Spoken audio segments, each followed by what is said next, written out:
So, talk to me. What did you guys talk about? You saw it. Wait, you want us to share your opinion? Share what you guys talked about, whether it's business leadership or computer business or the whole thing. Sorry. Okay, well, we talked about whether or not they should have restrictions, and so can I say what I believe? Yeah, of course. Okay, so I believe that you should be able to put restrictions on an employee's verbal language, because if you wouldn't cuss at work and if you wouldn't say bad words like that, why would you use slang? Because they're both degrading, and they both don't make your store very appealing, even if you're new or trending and you want to appeal to a younger audience. If you want to appeal to an older audience, you can only use proper English, because you can use proper English to appeal to both audiences, but slang will only get you so far with younger audiences. Are we debating or are we sharing out? Just share. Okay. Well, we kind of talked about, we're all kind of on the same lines. I feel that it's okay for managers to restrict how their employees talk only when the employees are communicating with customers and representing the company and kind of like showing the face of like what they're about. But behind the scenes and when they're in the back and just talking amongst themselves, then it's not okay for them to just restrict them and tell them what they can and can't say. We also discussed, I put, when you're at work, you're there to work, you're setting an image for the whole company, and if you want to speak that way outside of work, that's fine, because you're not at work the whole day. You have like a whole 16-20 hours to be with your friends, so you can speak that way there, but you're setting like an image. Like imagine if you had a business, you put all your hard work into it, you want employees who will set a good example and show their customers good quality work. Well, what I said was that if you work a 9 to 5, you have approximately 16 hours per day that you're not spending not working. Right. So if you want to be unprofessional, you have 16 hours out of each day to be unprofessional. Go be unprofessional at home. But the second you step into the workplace, you have to be professional. Okay. Cody? It was really hard to argue our point as an employer, because like Sid and Sabrina kept on saying like, you know, I guess we could do like a behind the scenes thing, but Sid said, what if like employees could be listening or your boss could be secretly checking on you and stuff like that, so it was kind of hard to argue as an employee. Yeah.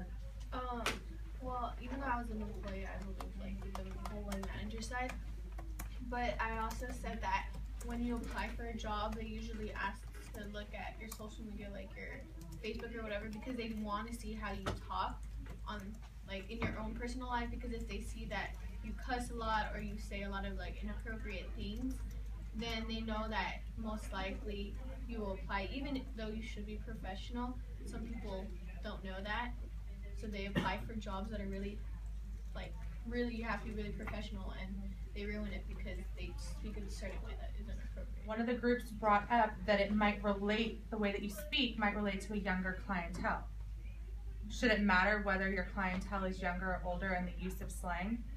Sarah? I don't think it should matter, because you still have the title as a business and you're still professional, and you should come across, because there's a line between employee and then friends, and you're not making friends with your customer necessarily, even though you want to appeal to them.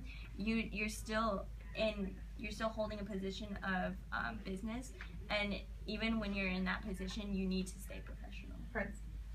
I don't think it matters, because it is still business, and if it's like McDonald's or Apple, it's the same business. So the way you talk to a customer, you should talk professionally. And I feel like people that aspire to be like managers one day, they need to be professional. I've never seen a manager talk in slang or like unprofessionally ever before. So I think it just benefits the company and the person that wants to go higher up the ladder. If there is no language contract or rules in place, are you still accountable for any repercussions that come about from a customer or a fellow employee complaints? Okay. Yes, because we were talking about this in the chat too. When you're hired for a position in the company, whether it's a salesperson or anything else, you are representing that company when you communicate with other people. So you have to be held accountable for representing them. I think that you should be held accountable, because even though it's not stated that you shouldn't say a certain thing, if you offend somebody else in a certain way, that's just common sense. And that's just that if you offend that person, then you have to deal with that responsibility. Anyone else? All right, so There is a thing that was going around Facebook a while ago that was a list of rules that Disneyland employees have. And one of the things that a couple of you said was, well, if they're my age and I use the slang, I'm appealing to that customer. Well, what if you have a customer who's your age, who comes from another country, who doesn't speak the English language very well, just enough for conversation, and they're in your store or your place of business to purchase something, and you use the slang towards them and you offend them. So one of the rules at Disneyland is their staff members, if you ask them for directions, they're not allowed to point with one finger. They will always use two or a whole hand. Because in some countries, it's considered offensive to point with one finger. So do you have to take those things into consideration?